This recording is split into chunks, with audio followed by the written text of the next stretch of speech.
여러분 안녕하십니까? 박상규입니다. 윤석열 대통령이 올해 마지막 국빈 방문에 나섭니다. 세계 반도체 패권의 열쇠를 쥔 나라로 평가되는 네덜란드를 찾아 반도체 동맹을 맺기 위해서인데요. 한국 반도체를 이끄는 이재용, 최태원 회장도 함께 갑니다. 영화나 드라마의 소품으로 쓰이는 정교한 위조 지폐들이 나돌고 있습니다. 편의점과 담배 가게 등 애꿎은 자영업자들의 피해가 커지자 한국은행도 긴급 대책 마련에 나서고 있습니다. 먼저 김열수 한국군사문제연구원 안보전략실장, 하재근 문화평론가와 함께하겠습니다. 어서 오십시오. 네, 안녕하세요. 네. 윤 대통령은 빌럼 알렉산데르 네덜란드 국왕의 초청으로 네덜란드를 국빈 방문하는데요. 주목적은 민관을 망라하는 반도체 동맹의 구축입니다. 직접 들어보겠습니다.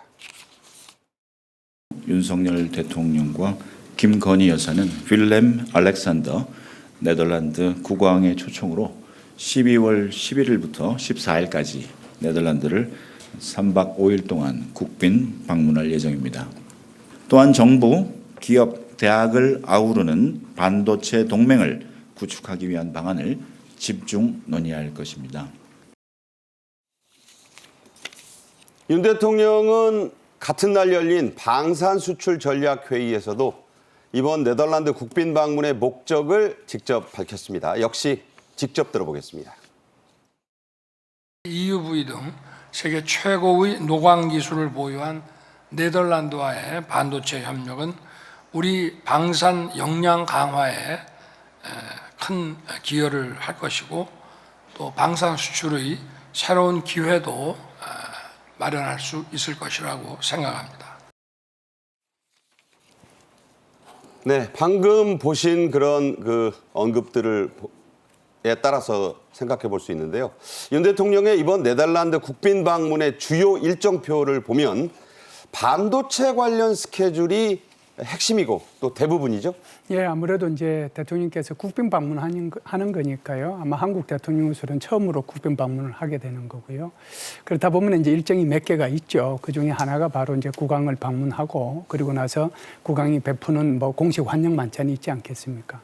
그리고 아무래도 이제 양국의 정상이 만나서 회담을 하는 양국 정상회담이 있을 네. 거고요. 그 중에 하나가 지금 말씀하신 것처럼 ASML 본사를 방문하는 소위 말해서 반도체 동맹을 더 촉진시키기 위해서 방문하는 거거든요. 네네. 그래서 이제 삼성이나 현대 같은 경우에는 우리 메모리 반도체의 생산에 있어서 세계 최고지 않습니까? 그렇죠. 75% 정도 차지하니까요. 그리고 이제 이 시스템 반도체 같은 경우는 TSMC 대만에 거기가 한 70% 정도 생산하니까 그렇다라고 하면은 뭐 이것이 메모리 반도체든 그렇지 않으면은 저기 시스템 반도체든 이걸 생산해내기 위해서는 웨이퍼에 굉장히 미세한 회로가 필요한 이런 장비들이 보급이 돼야 되거든요. 네네. 그게 바로 노광 장비라고 하는 노광 건데요. 장비. 그게 이제 전 세계에서 이 노광 장비를 생산해내는 가장 이제 핵심적인 이제 그 기업이 바로 ASML이라고 볼 수가 있습니다. 네. 그래서 5나노미터 이하를 이제 생산할 수 있는 장비를 제공해주는 그런 업체가 바로 이 ASML이거든요. 그러니까 5나노 이하라는 게 대단히 어려운 기술이죠. 1나노미터가 10억분의 1미터거든요. 네. 그러니까 10억분의 1미터로 지금 빛을 쏘아가지고 회로를 만드는, 미세 회로를 만드는 거니까 5나노미터면은 뭐 대단한 거죠. 네. 그걸 지금 만들 수 있는 것은 TSMC하고 한국의 삼성 정도가 이걸 만들 수 있는데 문제는 여기에서 노광 장비를 1년에 40대밖에 생산을 안 해요. 한 40대. 그렇죠. 그게 이제 한 1억 2천에서 1억 5천만 달러 정도 되는데 그걸 이제 TSMC도 필요하고 우리 삼성이나 SK도 필요하잖아요. 그렇겠죠. 그러니까 서로 이제 확보하려고 노력을 하는 거죠. 그래서 이제 이걸 어떻게 누가 먼저 많이 확보하느냐에 따라서 훨씬 더 이제 세밀한 이런 반도체를 생산해낼 수 있기 때문에 ASML과의 동맹을 맺는 것은 굉장한 의미를 가지고 있다 이렇게 볼 수가 있죠. 네, 말씀하신 대로 1년에 단 40대 만드는 이 최고의 노광 장비를 누가 더 많이 확보하느냐가 세계 반도체의 패권을 좌지우지한다는 뜻입니다. 자, 윤 대통령은 외국 정상으로는 처음으로 ASML의 클린룸, 영어로 아주 깨끗한 방, 이 반도체를 만드는 방이죠. 이 안으로 직접 들어가 본다고 하는데요. 자, 이게 어떤 의미가 있습니까? 아무래도 클린룸이 지금 말씀하신 것처럼 외국 정상화때 최초로 이번에 개방을 한다는 거예요. 최초라는 것은 그만큼 그동안 남들한테 잘 보여주지 않았다는 뜻이고 그만큼 핵심적인 시설이라고 하는 건데 그거를 윤 대통령한테 개방을 했다는 것은 어느 정도는 한국한테 상당히 지금 호의적인 태도를 갖고 있는 것이 아닌가. 지난번에 코로나19 사태 때 전 세계적으로 반도체 품귀 현상이 벌어지고 네. 반도체 전쟁이 격화됐을 때 각국에서 또 각국의 대기업 수장들이 ASMR에 가서 줄을 섰었거든요. 그때 이재용 회장도 막 ASMR 찾아갔었고 그 이유가 방금 말씀하신 것처럼 노광 장비를 확보해야 되기 때문에. 근데 올해 이 노광 장비 확보한 게 1년에 40개 생산 가능한데 그중에 30개를 지금 대만이 가져갔거든요. 올해. TSMC가 이미 30개를 가져갔어요. 그렇습니다. 삼성전자 몫은 10대밖에 안 되는데 네. 이번에 이렇게 우리나라 대통령이 가서 클린룸도 개방하고 일종의 반도체 동맹을 맺게 되면 앞으로 삼성한테 또는 우리나라한테 더 안정적으로 이 노광 장비가 공급이 되지 않겠느냐. 한 20대 20만 돼도요. 그렇습니다. 이 ASML한테 또 미국이 또 중국에 수출하지 말라고 막 닥달하기도 하고 막 매달리기도 하고 그런 상황인데 우리나라가 상당히 유리한 고지에 설 수도 있겠다. 그러한 기대를 하게 만드는 겁니다. 네, 지금 말씀하신 대로 세계 반도체 시장을 우리나라와 대만, 삼성전자와 TSMC가 지금 나누는데 아주 치열하고 또 TSMC가 앞서가는데 이 장비가 걸려있는 그걸 키를 준 게 바로 네덜란드의 ASML이다. 이런 설명이 되겠습니다. 자, 윤 대통령의 이 ASML 클린룸 방문에는 빌럼 알렉산데르 네덜란드 국왕도 함께합니다. 자, 이게 뭐 기업 대표들과 함께 대통령이 가는 건 모르겠는데 네덜란드 국왕도 함께 이 방호복 입고 들어간다. 이건 어떤 의미가 있을까요? ASML과 한국과의 관계가 그냥 단순히 그냥 기업과 기업 간의 관계로서 지금 진행해 오는 것은 아니고요. 왜 그러냐면은 이제 사실상 지금 가장 많이 이 노광 장비를 파는 데가 TSMC거든요. 그래서 아시아의 거점을 마련하기 위해서 대만에다가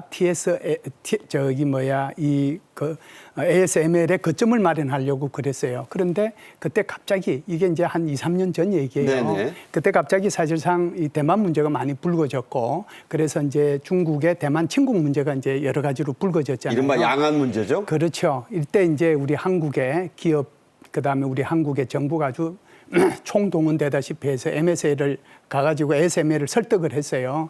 그래서 그 ASML이 2022년에 드디어 우리 한국의 요 팽택 지역에 2,400억 원을 들여가지고 자재 센터하고 그다음에 훈련센터 그것을 이제 짓기로 했거든요.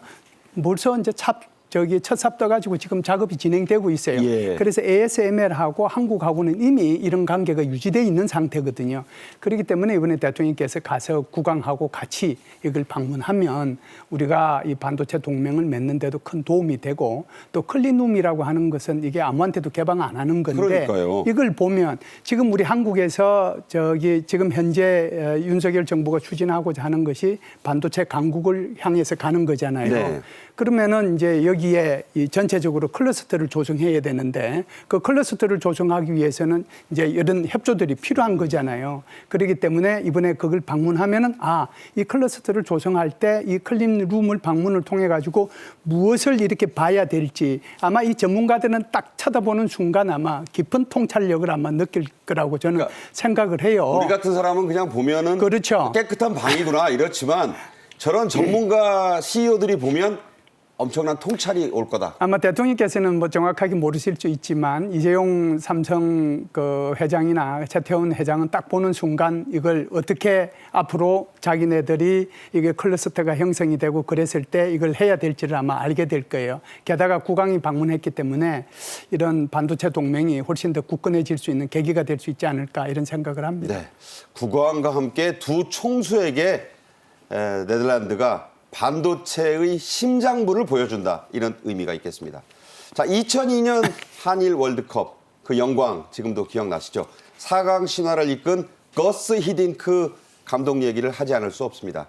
한국에서 가장 유명한 현대의 네덜란드인 아니겠습니까? 그렇습니다. 히딩크 감독이 말씀하신 대로 한국에서 가장 유명한 네덜란드인 중에 한 명인데 이분이 우리나라 축구 역사상에 정말 엄청난 이제 업적을 만들었고 축구뿐만이 아니라 한국 사회 문화에도 굉장히 큰 영향을 미쳤는데 그 2002년 월드컵 이후에 히딩크 리더십에 관련된 책들이 굉장히 많이 나왔었거든요. 수십 권 나왔죠. 그렇습니다. 당시에 우리나라 수직적 위계 질서가 굉장히 컸는데 그 히딩크 감독이 선수들한테 그 형 막 이런 말 하지 말라고 그냥 차범근 뭐 다 이름 부르라고 박지성 이렇게 부르라고 그래. 그렇습니다. 지성 이렇게 부르라고 그러면서 수평적인 어떤 그 리더십을 만드는 그런 것들이 굉장히 화제가 됐었는데 우리나라 축구에서만이 아니라 유럽 축구에서도 히딩크 감독은 유명한 사람이고 역사상 유럽 트래블을 달성한 감독이 9명밖에 없는데 트래블이 3관왕 말하는 거죠. 트래블이라고 하면 자국 리그 우승, 유럽 전체 리그, 즉 통합 리그 우승, 그다음에 FA컵 우승,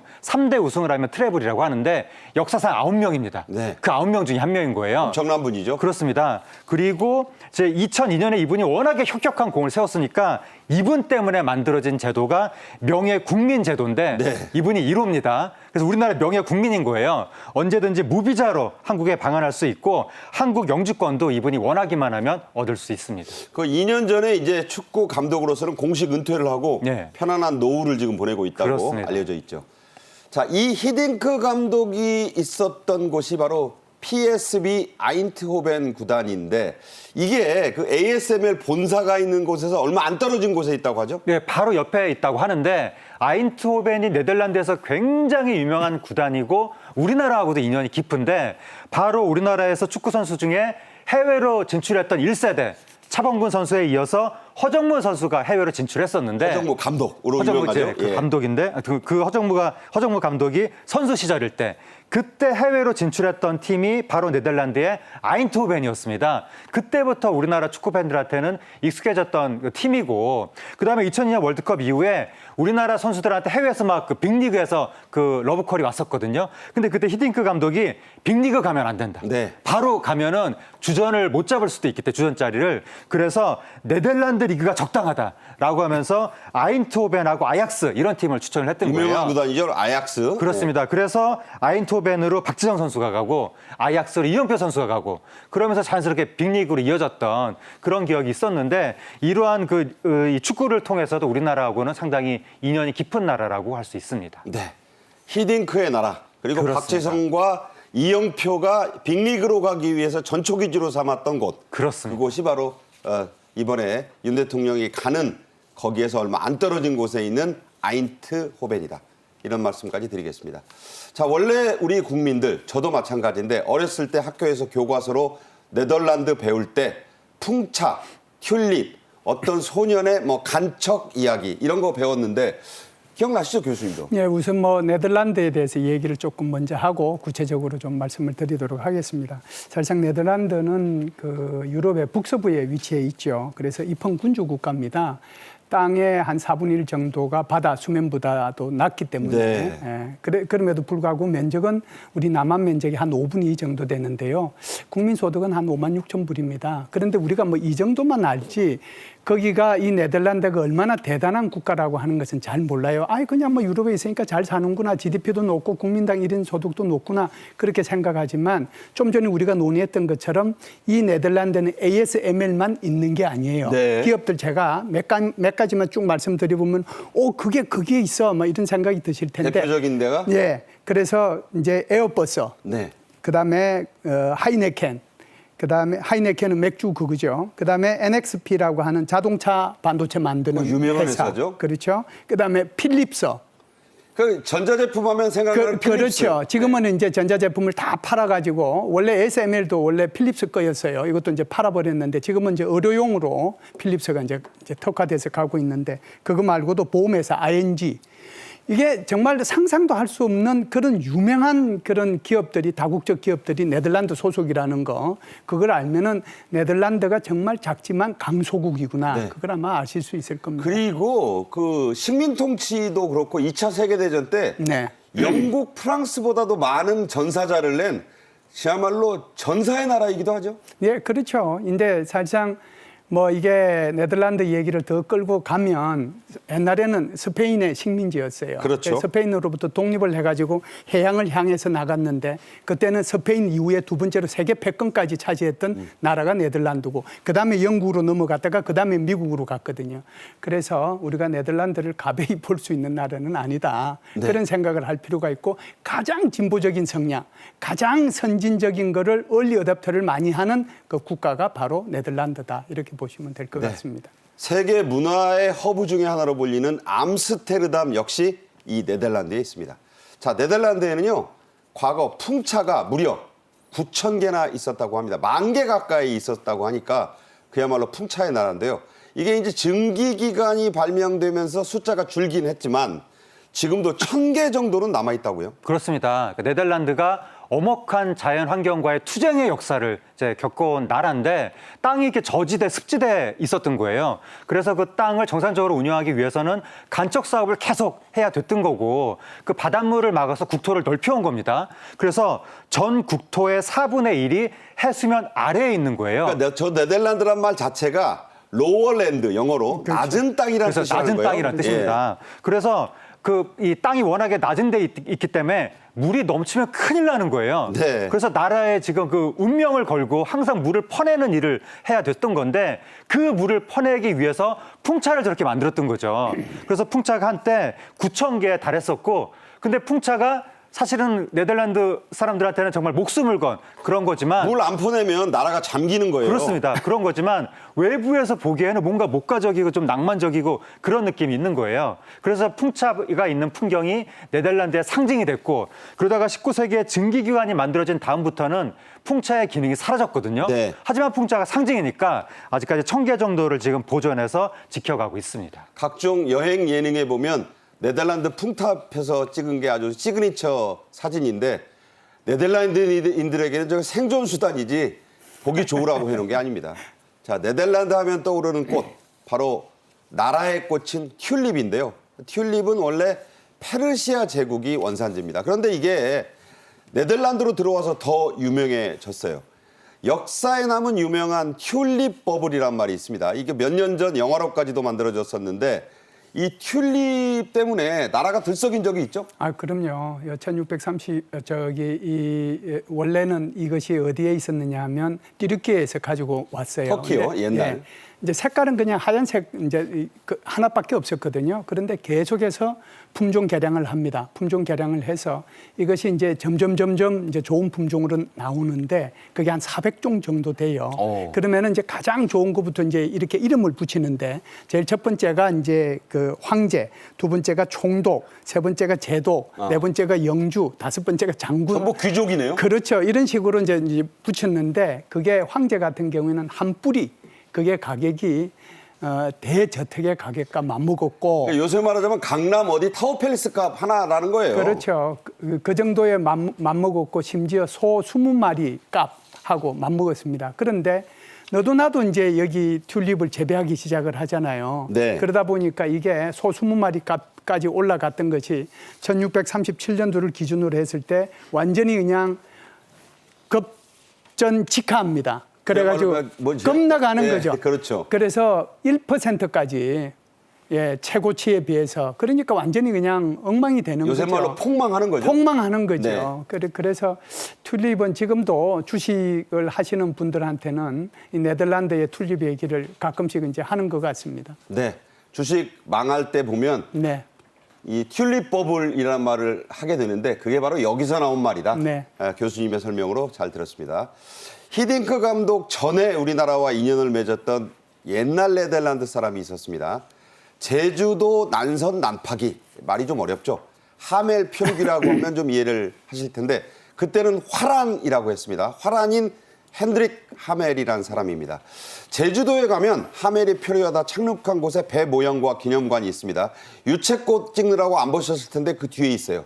전남 강진에 가면 하멜 기념관도 있습니다. 한번 직접 보겠습니다.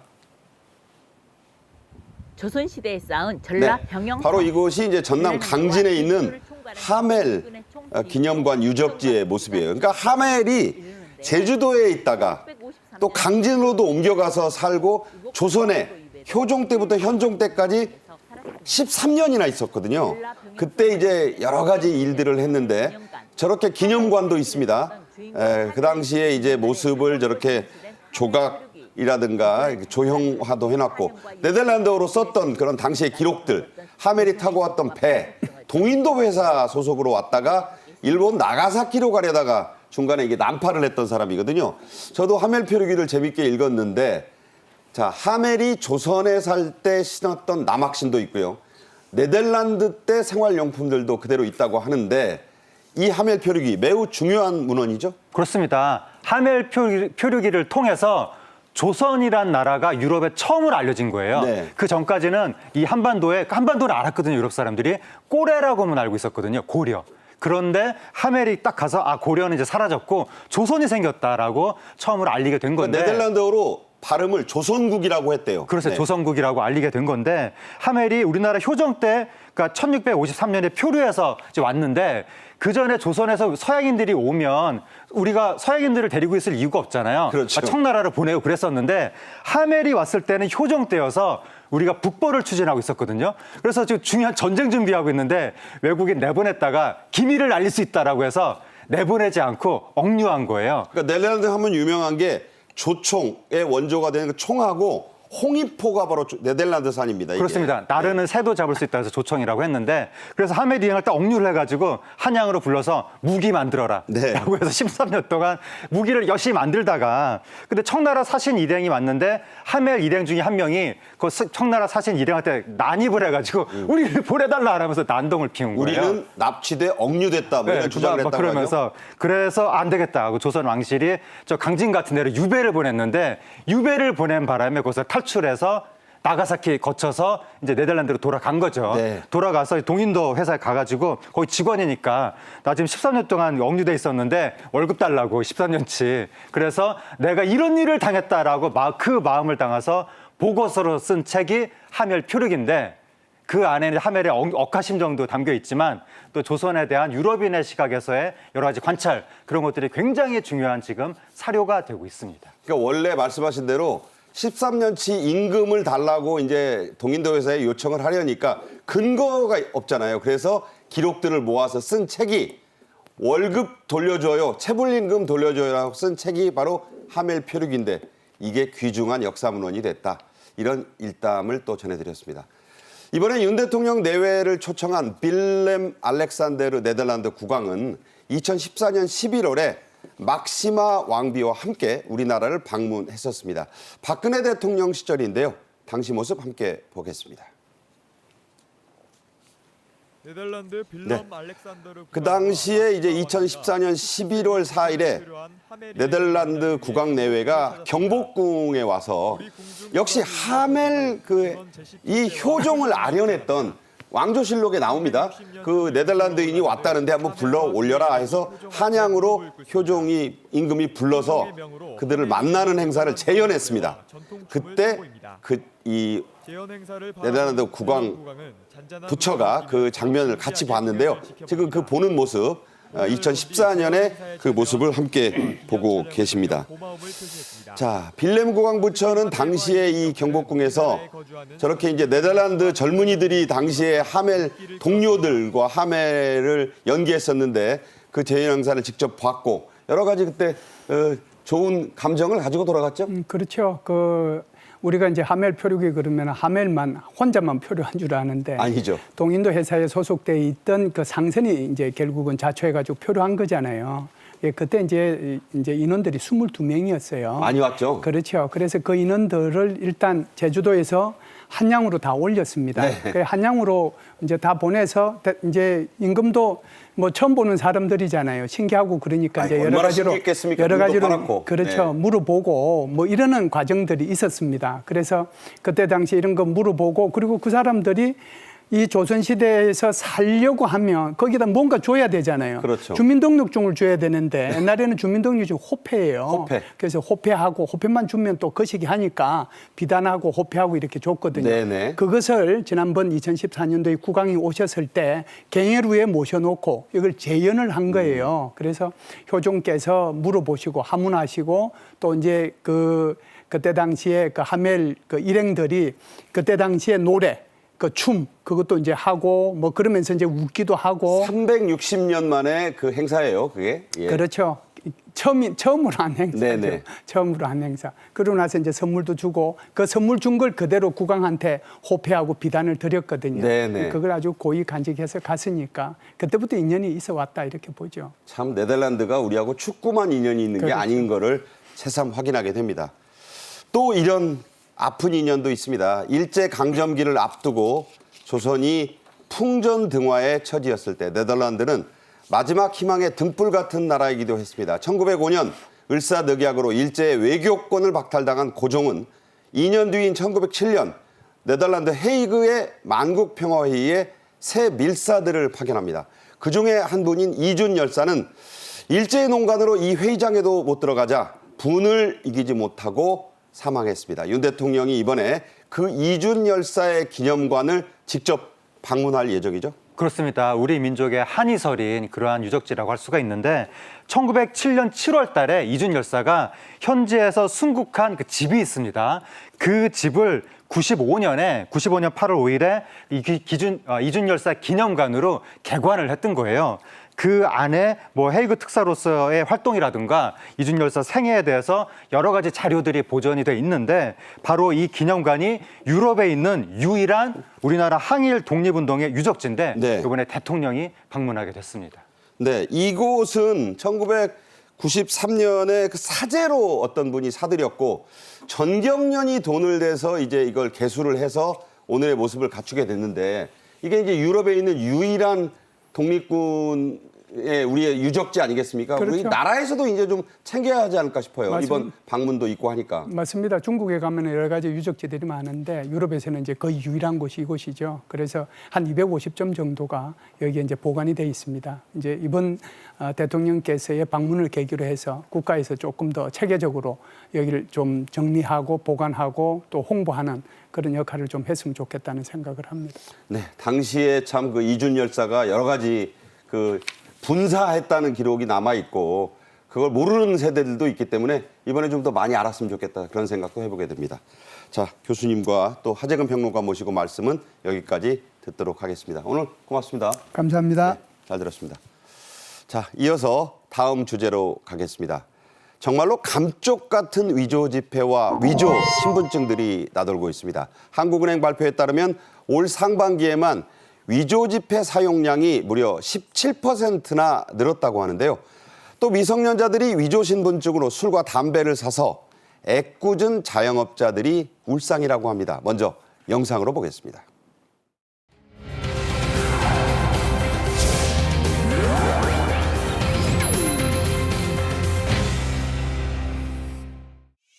그동안 사회의 무리를 일으켰던 위조 지폐범 일당 2명이 경상남도 거창읍과 대구시에서 각각 체포되었습니다.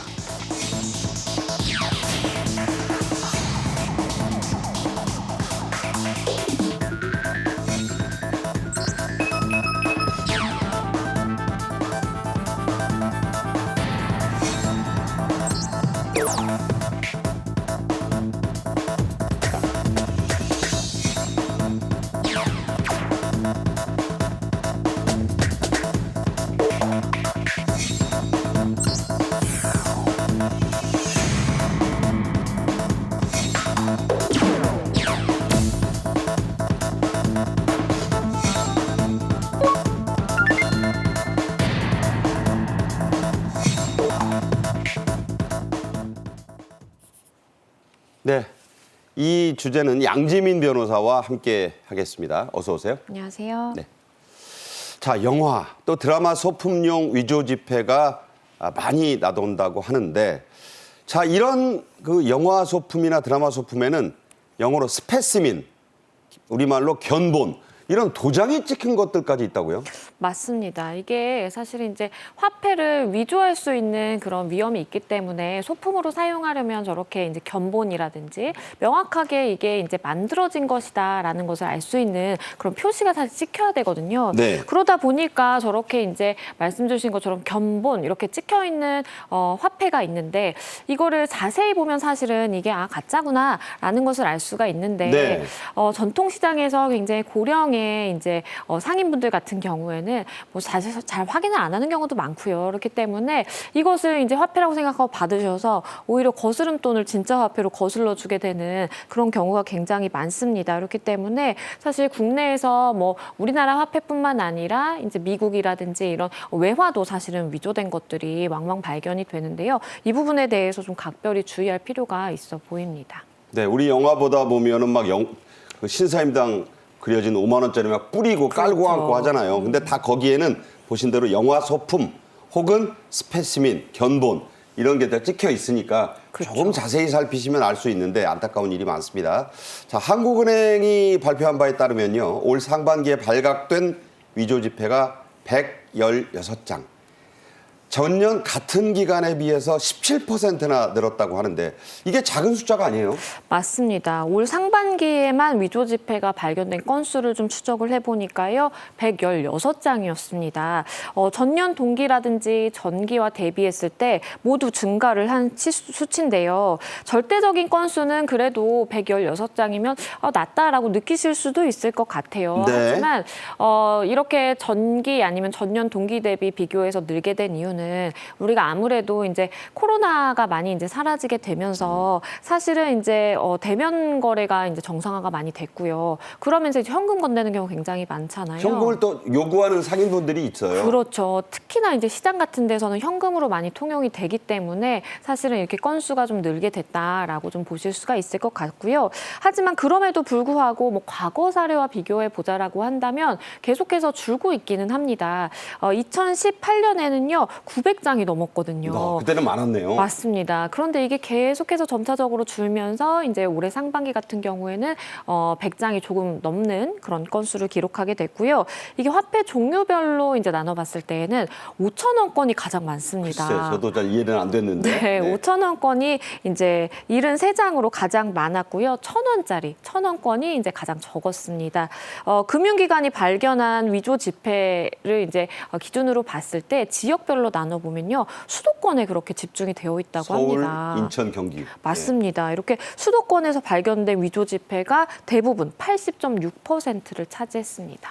자, 언뜻 생각해 보면은 이 신사임당으로 이 별명으로 불리죠. 5만 원권 위조가 많을 것 같은데 그게 또 이익일 것 같고 왜 5천 원권 위조가 많은 걸까요? 이게 아무래도 5천 원권 위조를 했을 때 가장 눈에 안 띌 것이다라고들 많이들 생각하는 것 같아요. 이게 참 아이러니한 것이 과거에 10년 전에 검거된 위조 지폐범이 있는데 그 위조 지폐범이 5천 원권을 굉장히 많이 만들어서 실제 사용을 했다가 붙잡히게 된 사례가 있거든요. 그때 한 5만 장 만들었다고 하죠? 맞습니다. 그런데요, 놀라운 것이 이 116건 중에 이 10년 전에 만들어진 그 위조 지폐가 포함이 되어 있습니다.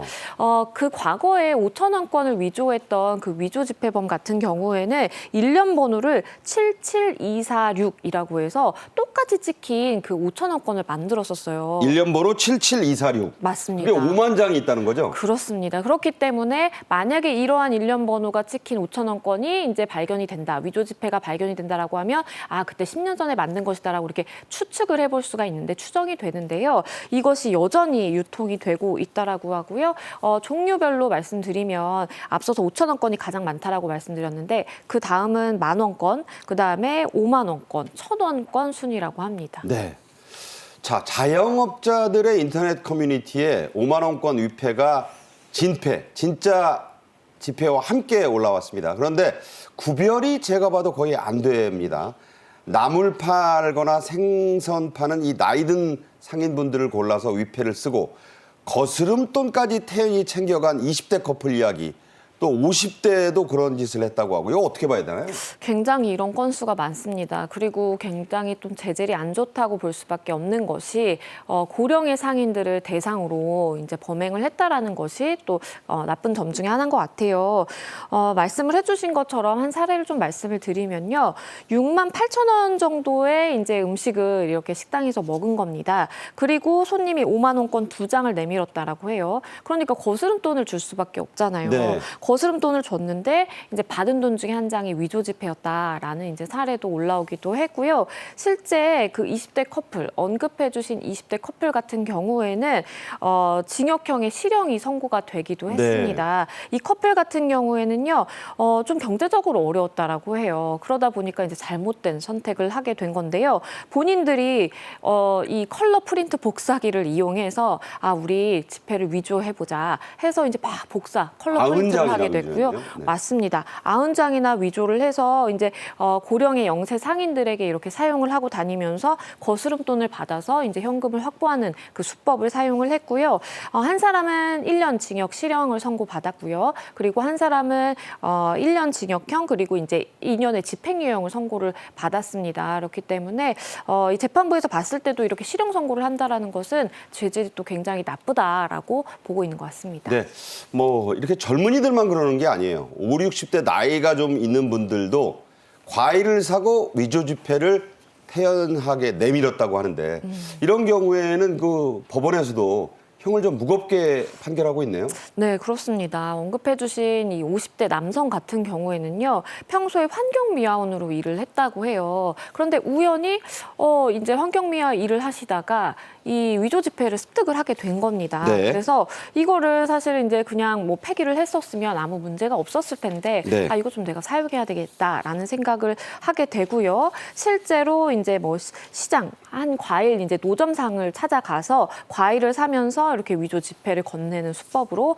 역시 현금으로 이렇게 바꾸는 수법을 사용을 했고요. 이 남성 같은 경우에는 이제 집행유예형이 선고가 되기는 했습니다. 그리고 또 다른 이제 사건도 있는데요. 이 한 60대 여성 같은 경우 마찬가지의 수법입니다. 가짜 5만 원권 지폐를 건넨 뒤에 굉장히 뭐 한 1,000원, 2,000원어치 사고 나머지 4만 얼마를 다 이제 현금으로 거슬러 받는 거예요. 네. 맞습니다. 그러면서 이제 현금을 확보하는 방식으로 이제 범행을 저질렀기 때문에 사기죄가 적용이 됐습니다. 자, 우리가 궁금해지는 게 집행유예나 징역 1년 정도 선고를 받았는데 죄목이 뭔지, 또 영화나 드라마 소품용으로 쓰거나 또 교육용 위조 지폐를 쓰면서 다 몰랐다 이렇게 하다 적발되면 어떻게 되는 건지. 이게 내가 정말 위조 지폐라는 것을 아예 모르고 습득을 한 경우, 그래서 나도 현금으로 알고 이걸 사용한 경우에는 이러한 범행의 고의가 없기 때문에 처벌을 받지는 않습니다. 하지만 내가 이거 위조된 것이라는 걸 알고 사용하게 되면 당연히 문제가 되는 것이고요. 네. 우리 형법에 따르면 통화 위조죄라고 있습니다. 통화를 행사할 목적으로 이 화폐라든지 지폐, 은행권을 위조 또는 변조하면 무기 또는 2년 이상의 징역에 처한다라고 되어 있고요. 이렇게 위조된 통화를 사용하는 행사죄도 처벌을 하고 있습니다. 행사할 목적으로 이러한 통화를 취득해도 처벌받고요. 실제 내가 돈을 건네는 행위, 이렇게 행사하는 행위에 대해서 다 처벌을 하고 있기 때문에 주의를 하셔야 되고요. 말씀해 주신 것처럼 교육용이라든지 아니면 우리가 뭐 영화 소품으로 사용을 해야 된다라든지 뭐 재판을 위해 필요하다라든지 이런 경우에 굉장히 제한적으로 화폐를 비슷하게 만드는 것은 허용이 되는데요. 실내로 영화 촬영을 하기 위해서 네. 미리 신청을 해야 되거든요. 한국은행에. 아하. 그 정도로 굉장히 절차가 까다롭습니다. 그냥 영화 제작자가 아무렇게나 만드는 게 아니라 그렇죠. 한국은행에 미리 신청도 해야 된다. 한국은행 직원들이 나섰습니다. 남대문 시장이 한국은행 본사 근처에 있죠. 거기까지 가서 위조 지폐 근절을 위한 홍보까지 했다는데 어떤 걸 주로 이 포인트가 뭡니까? 앞서서 말씀드린 것처럼 이 고령의 영세 상인들, 시장에 계시는 분들이 굉장히 많은 피해를 입잖아요. 그러다 보니까 실제로 소품용 문구가 찍힌 이렇게 위조 화폐를 들고 다니면서 이런 거 주의하셔야 된다라고 이제 알려드리기도 하고요. 네. 위패의 특징이라든지 아니면 위패와 진패를 구분하는 방법들 상세하게 이제 설명을 드리면서 이렇게 홍보에 나섰습니다. 실질적으로 뭔가 이제 뭐 영상을 이렇게 우리가 이제 방송이라든지 이런 데서 알아서 이렇게 접하세요라는 것보다 실제 찾아가서 이렇게 비교를 하게 보여드리고 하는 게 또 굉장히 효과적일 것이라는 생각이 듭니다. 한국은행 직원 하면 뭐 엘리트 중에 엘리트인데 이제 거리로 나설 만큼 위조 지폐 이 피해가 심각해졌다는 얘기입니다. 자, 우리가 간단하게 알 수 있는 위조 지폐 식별법을 좀 설명을 좀 듣고자 하는데 뭐 줄여서 말할 수 있다고요? 맞습니다. 위조 지폐가 걱정이 된다면 비기만 이렇게 세 가지를 기억하시면 됩니다. 비기만, 영어인가요? 네, 한글인데요. 네. 비춰보고, 기울여보고, 만져보면 된다. 이렇게 세 가지를 기억하시면 됩니다. 비춰보고, 기울여보고, 만져보라. 맞습니다. 처음에 이제 지폐를 빛에 비춰보게 되면요. 숨은 그림과 홀로그램이라든지 이렇게 확인이 될 수 있습니다. 네, 그렇기 이게 때문에 이 등에다 비춰보란 말씀이죠? 맞습니다. 이렇게 꼭 내가 이제 위패를 구분할 수 있는 그런 기계라든지 다른 것이 없다라고 한다면 그냥 정말 형광등에 이렇게 들고 비춰만 보셔도 이게 이제 홀로그램 확인을 할 수가 있고요. 만원권 같은 경우에 이제 세종대왕 모습이 평소엔 안 보였다가 빛에 비춰보면 또 보이게 됩니다. 그다음 기울였을 때 각도에 따라서 이 우리나라 지도, 태극, 사계가 번갈아서 이렇게 홀로그램에 나타나거든요. 네. 위패의 경우에는 그 변화가 없습니다. 그렇기 때문에 기울여서 한번 확인을 해보시고요. 또 만졌을 때 이 오돌토돌한 감촉이 느껴져야 됩니다. 그냥 프린터로 복사하면 이런 감촉까지 구현해낼 수는 없거든요. 그렇기 때문에 실제로 만져보시는 것도 중요합니다. 네. 자, 이 한국은행 유튜브 채널에도 이런 방법이 나온다니까 직접 한번 찾아보시면 좋겠습니다. 자, 한편 요즘 10대들 사이에서 위조 신분증이 기승을 부리고 있다고 해요. 싸게 사진 한 장만 내면 하루도 안 돼 만들어준다고요? 맞습니다. 그게 정말 큰 문제인 것 같아요. 일단은 내가 위조 신분증 만들고 싶더라도 이게 접근 가능성이 굉장히 좀 없다라고 한다면 그러면 이렇게 만들기 쉽지 않을 텐데 일단은 3만 원이면 위조 신분증을 만들 수 있다라는 것이 가장 큰 문제인 것 같고요. 이렇게 만들어진 위조 신분증을 가지고 이 10대들이 클럽에 간다라든지 아니면 뭐 술이나 담배를 사서 이제 본인들이 한다라든지 이런 것들이 가장 심각한 문제입니다. 사실 내 사진 한 장만 이렇게 딱 보내고 3만 원 지불하면요. 24시간 내에 위조 신분증이 나옵니다. 네. 그걸 가지고 이렇게 사용을 하게 되는 것이고요. SNS에 위조 신분증이라는 이렇게 검색을 하게 되면 실제로 청소년들 환영이다 내지는 내가 뭐 할인해 주겠다 라면서 이렇게 호객행위까지 하는 그런 계정들이 굉장히 많다라고 합니다. 200개나 된다고 네, 해요? 200개 이상이라고 하니까요. 일단은 이런 부분에 대한 좀 단속부터 이루어지는 게 가장 좀 중요한 거 아닌가 싶습니다. 더 큰 문제는요. 본인들이 만든 이 가짜 해외 운전면허증을 쓰는 미성년자들도 늘고 있다고 합니다. 우리나라 면허증과 달라서 구분하기가 아주 어렵다고요? 그렇죠. 사실은 이걸 딱 내밀었을 때 우리는 우리나라의 신분증에 익숙해져 있기 때문에 해외 신분증은 원래 이렇게 생겼나 보다라고 이제 생각을 할 수가 있어요. 구분이 그만큼 어렵다라는 것이죠. 네. 국제학교생 40명 정도가요. 클럽을 가기 위해서 미국 운전면허증을 위조를 한 겁니다.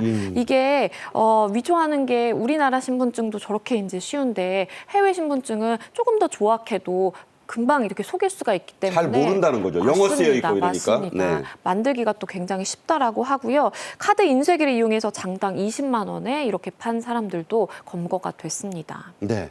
자, 문제는요. 자, 이렇게 이 실물 신분증뿐 아니고 모바일 신분증, 이 휴대폰으로 내려받고 할 수 있는 그런 신분증을 위조하는 일도 빈번해졌다고 합니다. 그래서 애꿎은 이 선량한 자영업자 사장님들 피해가 늘고 있다고요? 그렇죠. 사실 신분증 위조하는 것은 이 연령이 되지 않은 어린 학생들이 뭔가 금지된 이렇게 술이라든지 담배를 이제 구매한다라든지 이러기 위해서 사실 위조를 하는 걸 거 아니에요. 그런데 물론 신분증 위조한 사람도 처벌을 받게 되지만 이러한 것에 속아서 실제로 술을 판다라든지 아니면 뭐 담배를 판다라든지 이런 상인분들이 처벌을 받게 될 수 있거든요. 그러니까 영업정지도 당하고요. 그렇죠. 영업정지 당할 수 있고 또 여러 가지 행정처분을 당할 수가 있는데 사실은 이런 사장님들의 이제 고충은 우리는 정말 확인을 하려고 열심히 했지만 이게 정말 판별이 어렵다라는 거예요. 그러니까요. 그렇기 때문에 사실은 나쁜 짓은 이 어린 학생들이 다 저질러 놓고 그러한 죄값은 다 이제 사장님들이 받는 거 아니냐 좀 안타깝다라는 목소리도 많습니다. 그러니까 수사를 하는데 경찰이 그 가해자부터 수사하는 게 아니라 피해봐서 지금 속 쓰리고 이 돈 손해본 분들부터 수사한다. 이것도 문제예요. 그렇습니다. 왜냐하면 이게 수사가 사실은 이제 위조한 사람들을 찾아내고 그걸 의뢰한 학생들을 찾아내고 이것보다 실제로 이 학생들에게 술 팔았잖아요 라고 해서 단속을 하고 거기에 대해서 뭔가 처분을 내리는 게 조금은 더 좀 절차상으로 간편하기 때문에 이렇게 좀 이루어지는 게 실무상이 있는 것 같은데요. 사실은 피해자에 대해서 또 처벌을 하고 이게 좀 이중으로 좀 이렇게 뭔가 페널티가 부과되는 느낌이 있어서 좀 바람직하지는 않다라는 생각도 듭니다. 자, 정부가 이럴 때 손 놓고 있으면 안 됩니다. 그래서 미성년자들 때문에 피해를 본 이런 자영업자 사장님들을 위해서 대책을 지금 내놓고 있다고 하죠. 어떤 겁니까? 맞습니다. 그 말씀드린 것처럼 이렇게 만약에 내가 미성년자에게 뭐 이렇게 술이나 담배를 팔게 되면 과징금을 물 수가 있어요. 그런데 이렇게 내가 정말로 알고도 판 게 아니고 위조 신분증에 속아서 청소년들의 적극적인 기망에 속아서 내가 팔게 된 경우에는 그럴 때는 좀 죄를 면해주는 이렇게 과징금을 안 물게 해주는 지금 이야기가 나오고 있고요.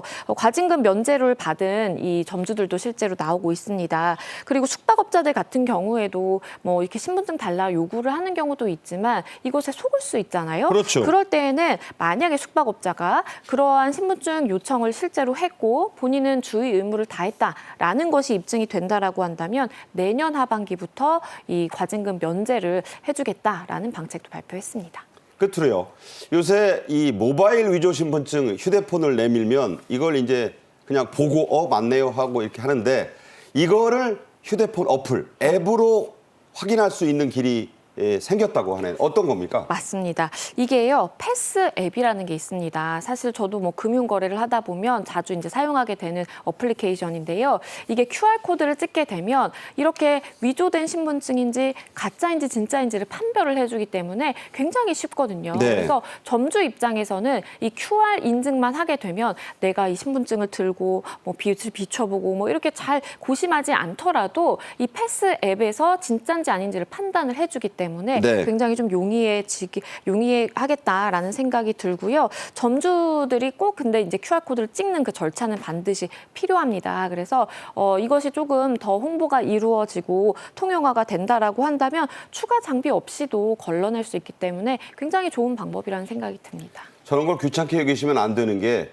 저런 거 잘 안 했다가 피해를 보면 이게 뭐 수백만 수천만 원 잘못하면 업을 접으실 수도 있으니까 그렇죠. 정부도 좀 홍보 적극적으로 하고요.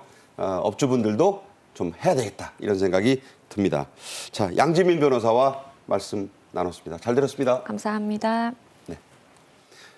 정책인 이슈가 준비한 오늘의 소식은 여기까지입니다. 오늘도 시청해 주신 여러분 감사합니다.